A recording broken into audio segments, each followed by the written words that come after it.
Hola a todos, queridos amigos, bienvenidos a mi canal. Mi nombre es Pablo Muñoz Iturrieta y hoy tengo el placer de estar con mi gran amigo Miklos Lukács presentando su nuevo libro Neoentes, Tecnología y Cambio Antropológico en el siglo XXI. Miklos, ¿cómo estás? Muy bien, Pablito, muchísimas gracias y tengo que decirle a la gente que es dos cosas. Número uno, que eres el primero en haber terminado de leer mi libro, lo cual agradezco mucho. Y segundo, también eres el primero en hacerme una entrevista sobre mi libro, lo cual me tiene muy contento porque si hay alguien que debería empezar a hacer entrevistas sobre mi libro, no podría haber encontrado una mejor persona, un mejor amigo. Así que muchas gracias, hermano, por la oportunidad. Muy bien, así es. Como te comentaba, yo voy a hacer otro video donde hago mi propia crítica y apreciación personal. Yo solamente quiero introducir diciendo que es un libro realmente espectacular y fuera de serie. Muchas gracias. Es un libro que hace un aporte gigantesco a este, como dices tú, el cambio antropológico ya desde el punto de vista de la tecnología, la biotecnología. Y quiero empezar preguntándote, ¿qué fue lo que te motivó a escribir este libro? Bueno, en realidad yo tenía una vida muy cómoda como profesor. Esta no es una historia nueva. Trabajaba en ESAN como profesor de universidad, me iba bastante bien. Y en 2016 recibo pues esta información sobre la cuarta revolución industrial que me movió mucho porque encontré una resonancia muy fuerte con el tema transhumanista. Y si ves que organizaciones internacionales de tal magnitud como el Foro Económico Mundial promueven abiertamente estas cosas, entonces ya no lo tomas como ciencia ficción, sino que ya empieza a ser algo serio. Y a partir de ese momento, más o menos abril de 2016, fue donde yo di un cambio brusco y radical en todas mis actividades académicas y me empecé a dedicar a investigar esto exclusivamente. Bueno, mira, tu libro es un libro que trata una variedad de temas, pero yo creo que lo importante es cómo lo presentas de una manera orgánica, conectando el trabajo que venía haciendo Agustín Lajes con Nicolás Márquez, el trabajo mío también con el tema de la ideología de género.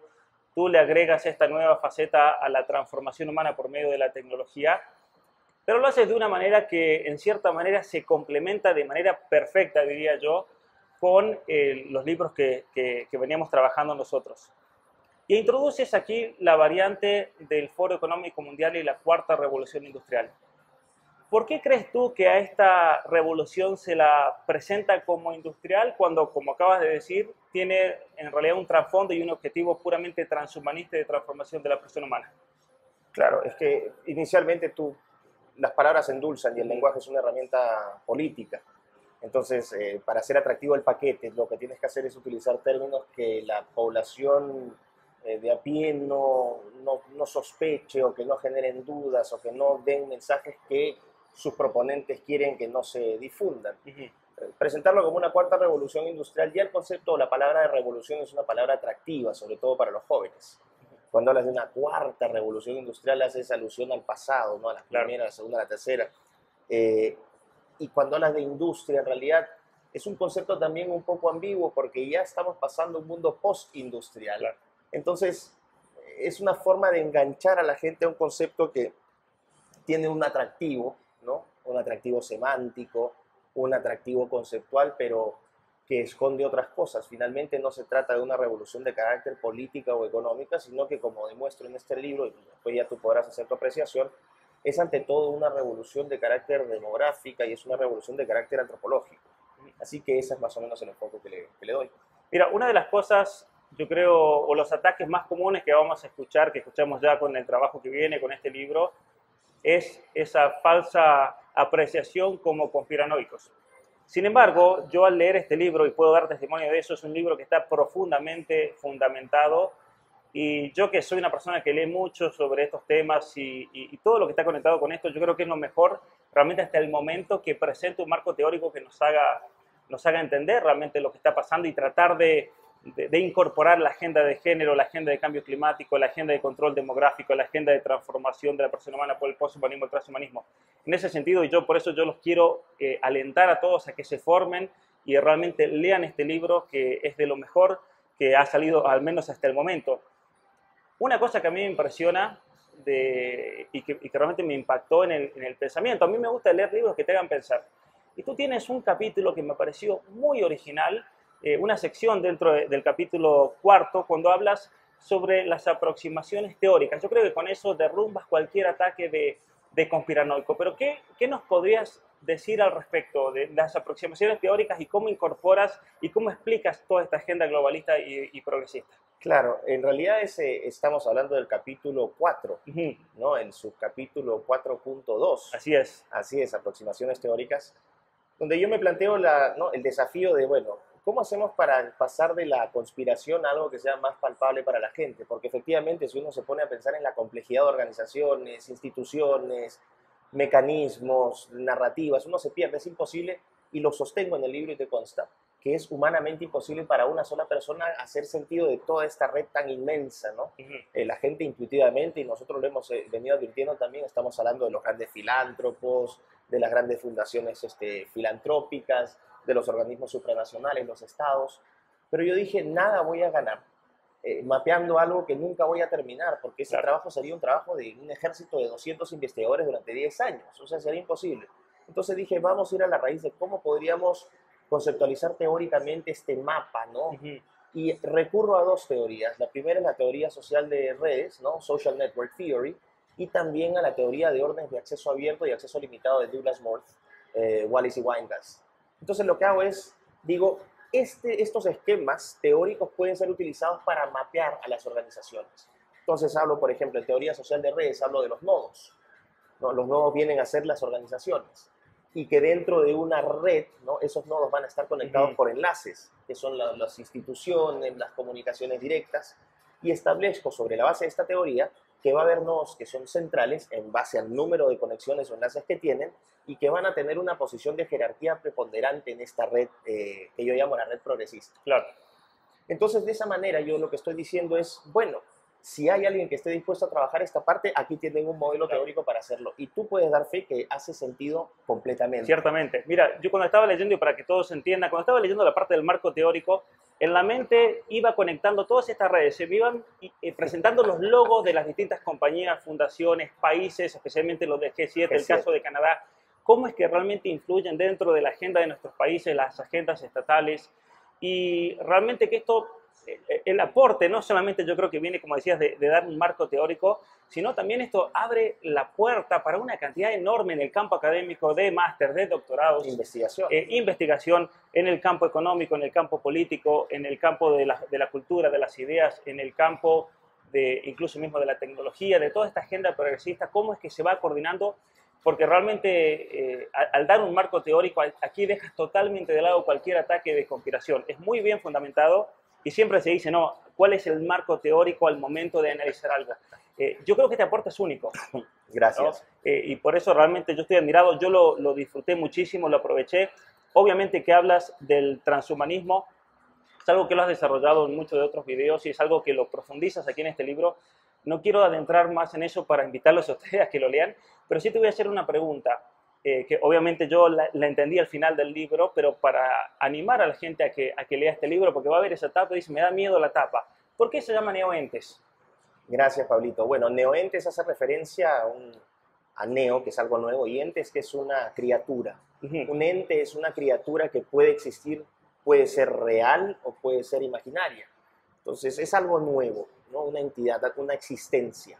Entonces, por ejemplo, un ente puede ser un alien, como el que estoy presentando ahí, que es una etapa ficticia, no significa que, como me decían algunos retrasados mentales ahí en Twitter, estos críticos que siempre tienes, que te dicen, oye, este conspiranoico que pone un marciano, no es que vayamos a ser necesariamente así, lo que estoy tratando es representar un rostro de el ser humano que juega a ser Dios y en el camino se equivoca y termina siendo algo que no era.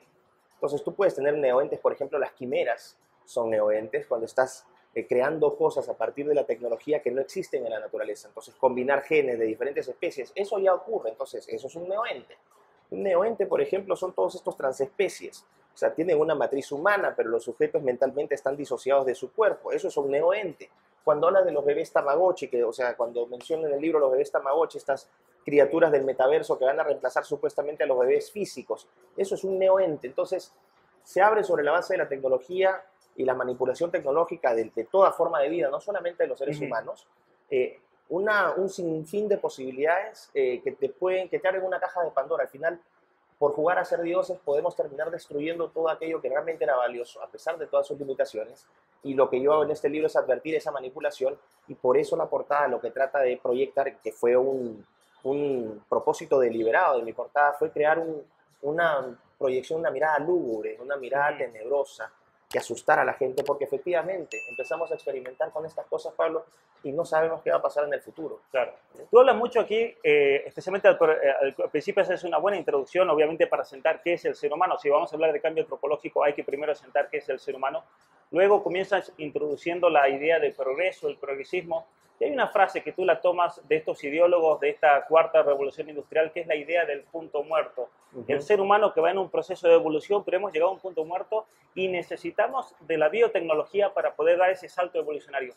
¿Qué nos puedes decir al respecto? Porque eso también fue un tema de tu libro que me pareció clave para entender en todo esto la agenda del género. ¿Qué lugar juega la agenda del género, la agenda de los transespecies, los transrazas y demás?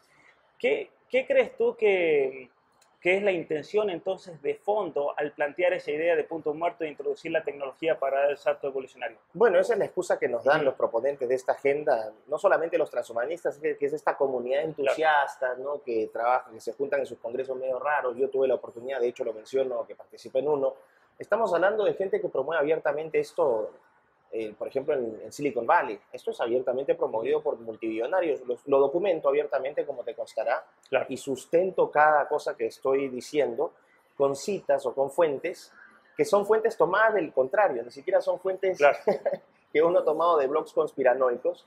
Entonces, lo que estoy diciendo ahí es este punto muerto al cual tú hacías alusión.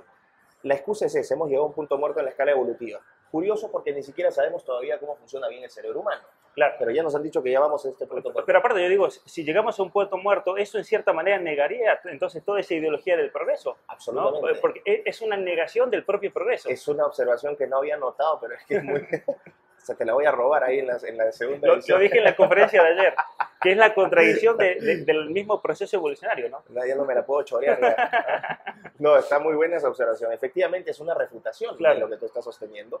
Pero el punto muerto a lo que ellos aluden es que ya la teoría evolutiva, o sea, la evolución darwiniana ya no sirve para nada, porque, como lo sostengo en el libro, es un proceso que toma millones de años, es un proceso cruel, el fuerte mata al débil, y es un proceso que no tiene un propósito. O sea, teleológicamente no hay una dirección, no hay una teleología. Entonces, los transhumanistas y sus proponentes dicen: vamos a usar estas herramientas tecnológicas para tomar control de nuestra propia evolución.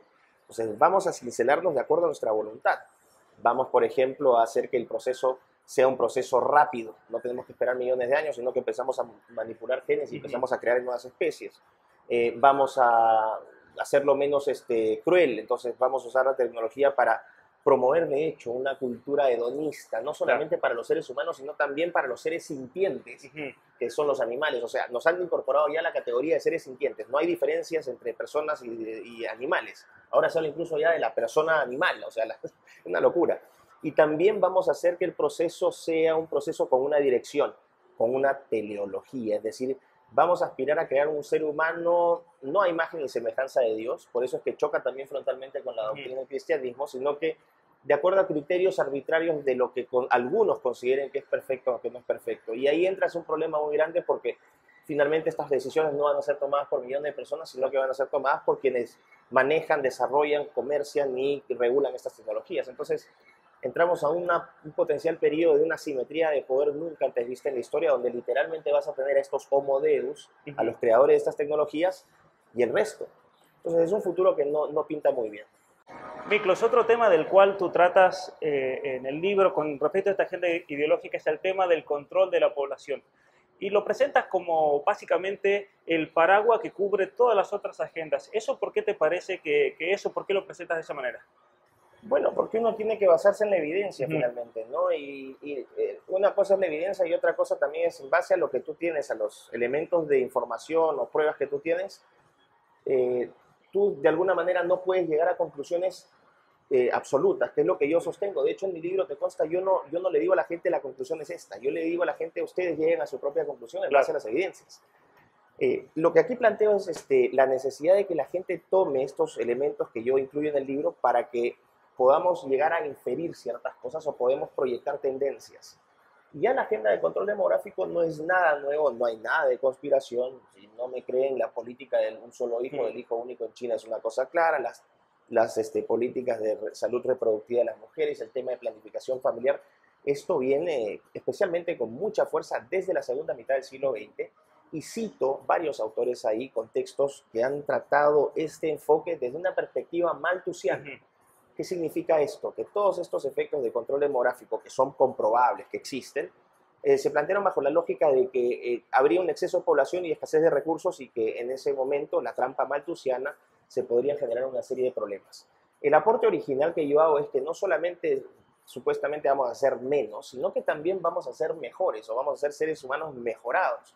Y aquí entra el concepto de la tecnología. Entonces doy una serie de elementos, aparte de las políticas propias que promueve la Cuarta Revolución Industrial. Tomo ejemplos del cine, tomo ejemplos de los organismos de gobierno, políticas familiares, tomo los programas de adoctrinamiento, la educación sexual integral. Es decir, tomo una serie de elementos, una especie de como de mosaicos, y esos mosaicos los voy incluyendo. Y yo digo, este es un rompecabezas. Y el rompecabezas, reconozco, digo, este rompecabezas está incompleto. Pero uno ya más o menos puede ver, de acuerdo a la silueta, uno puede decir, esto es un perro, claro, o esto es una persona, porque no necesitas tener la figura completa para más o menos saber hacia dónde va. Y yo sobre esa base digo, la tendencia es hacia el mejoramiento, pero este mejoramiento es peligroso.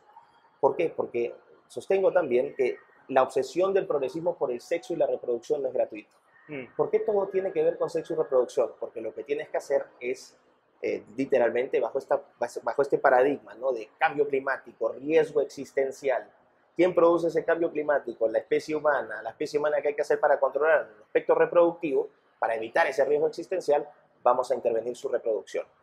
Y cuando digo, bueno, no me crean a mí, cito a un académico de la Universidad de Harvard, ¿no?, Tom Greeley, con un libro que él escribe en 2016, donde él sostiene en 20, 40 años más, la reproducción va a ser tercerizada a la tecnología. Entonces, si me quieren tachar a mí de conspiranoico, muchachos, diríjanse a Tom Greeley, claro, no a mí.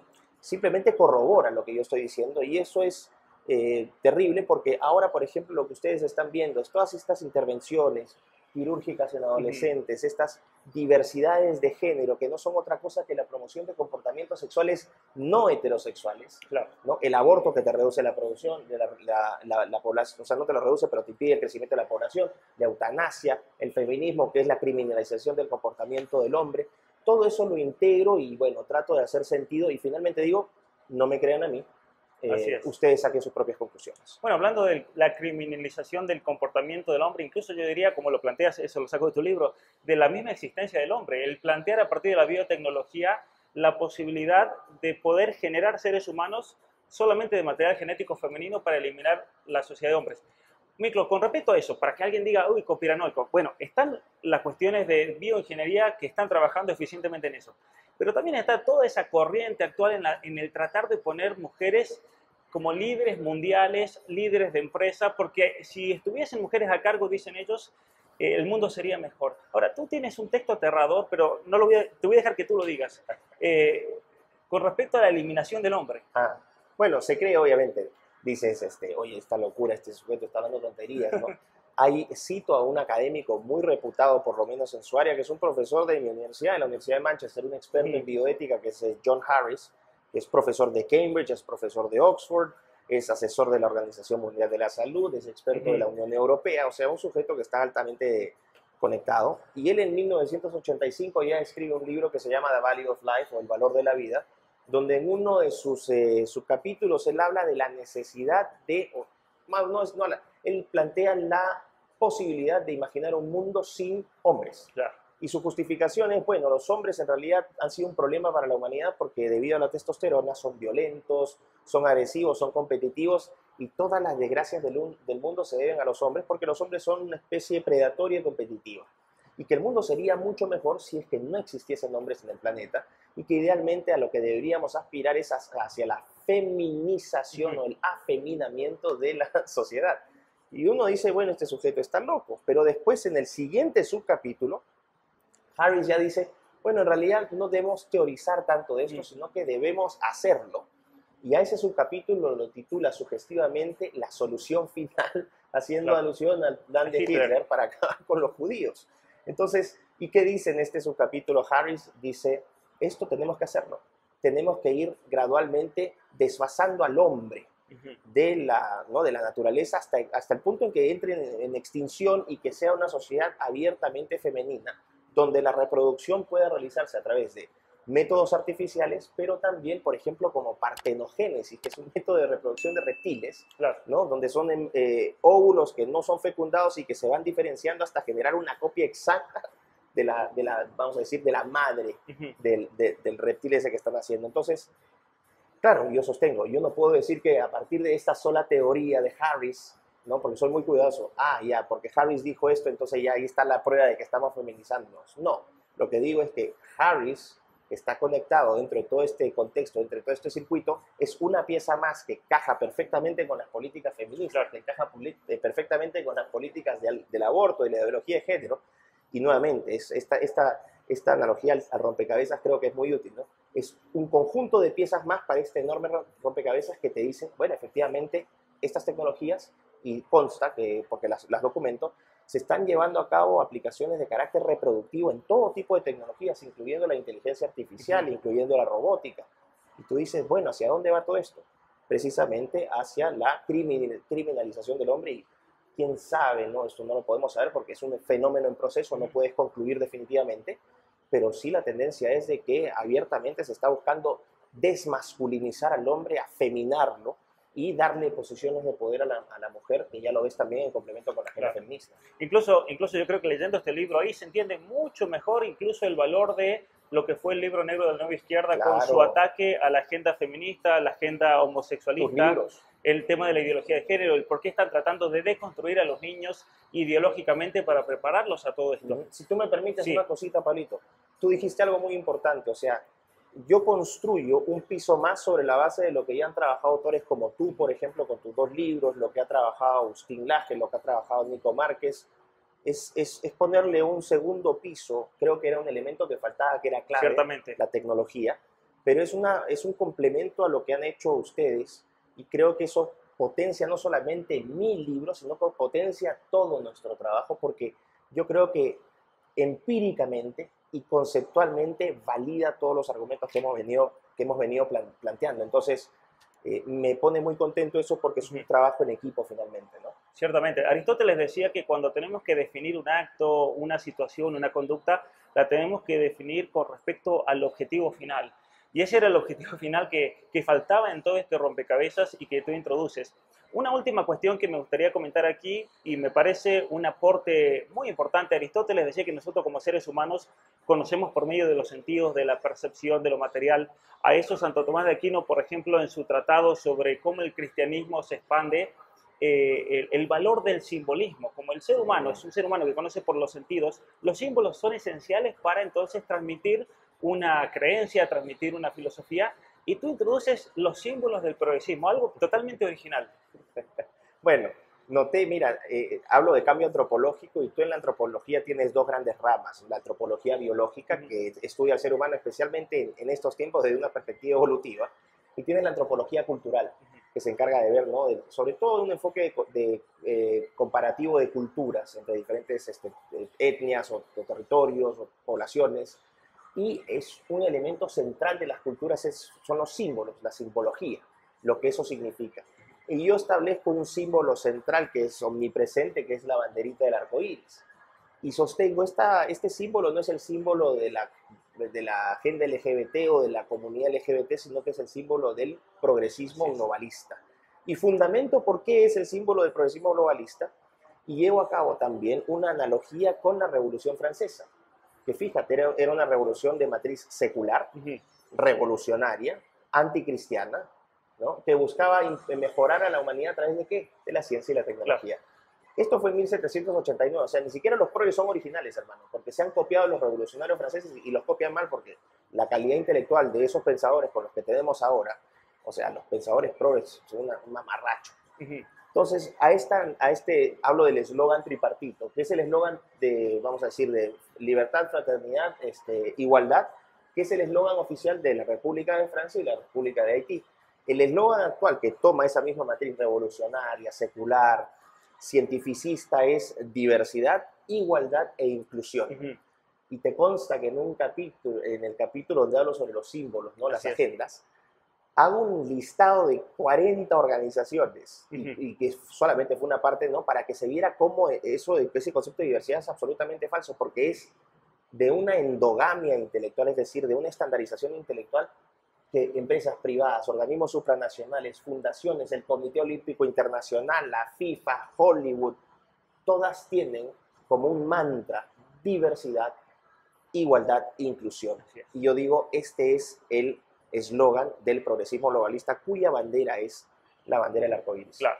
Y ahí es importante el tema de la bandera del arcoíris, que ahora la vemos en absolutamente todos los edificios públicos, en embajadas, en equipos de fútbol. El equipo argentino, miren qué vergüenza, en Qatar se va a prohibir la bandera LGBT, dicen, vaya a saber qué pasa, pero el equipo argentino, para representar la diversidad de género, con una camiseta morada, ¿no? Así es. Así que fíjate al nivel de donde llega todo este simbolismo.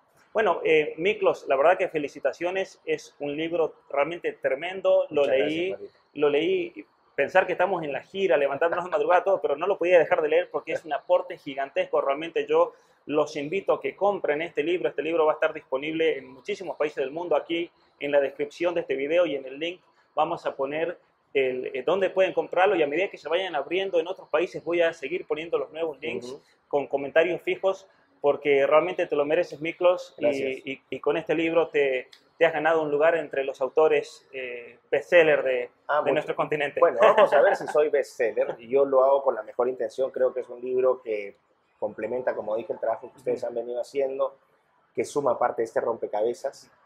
Ya está disponible acá en México, y a partir de México está disponible en una serie de países centroamericanos. Pueden pedirlo acá a México. Está disponible también a pedido en Dominicana, en Puerto Rico. Pronto también va a estar en Estados Unidos y en Canadá. En Perú, que ya se está imprimiendo. Para la gente que fue a la conferencia que hice con Nico Márquez allá, paciencia, pero ya está saliendo. En Ecuador, ahorita estoy negociando con Argentina, con Chile, que ya vamos a tener algo concreto. Colombia también está en camino, así que muchas gracias a todas las personas. Decirles que es un libro de 6 capítulos, que tiene imágenes, o sea, es un libro que hasta la calidad de impresión es muy buena, la calidad del papel, o sea, me he preocupado de hacer algo de alta calidad, como siempre trato de hacerlo. Incluso a veces no escatimando un tema de costos, que no es, pero al final quiero que quede algo bueno para la gente y que sea un libro que les haga pensar. Y muchísimas gracias, Pablito, porque como repito, el primero en leer mi libro, en terminarlo, y gracias por tu recomendación. Sí, gracias, Miklos, y felicitaciones nuevamente, gracias a todos, y compartan este video, porque este libro yo creo que debe estar en cada hogar del mundo de habla hispana. Gracias, muchísimas gracias, Pablito. Un gustazo. Gracias, hermano. Muchas gracias por haber visto este video y haber visitado mi canal. Si no estás suscrito, te invito a hacerlo en este momento y a compartir este video. Si quieres más información acerca de mi trabajo, te invito a ir a la descripción, donde encontrarás los links para todas mis redes sociales, mis libros y mi página web. Muchas gracias.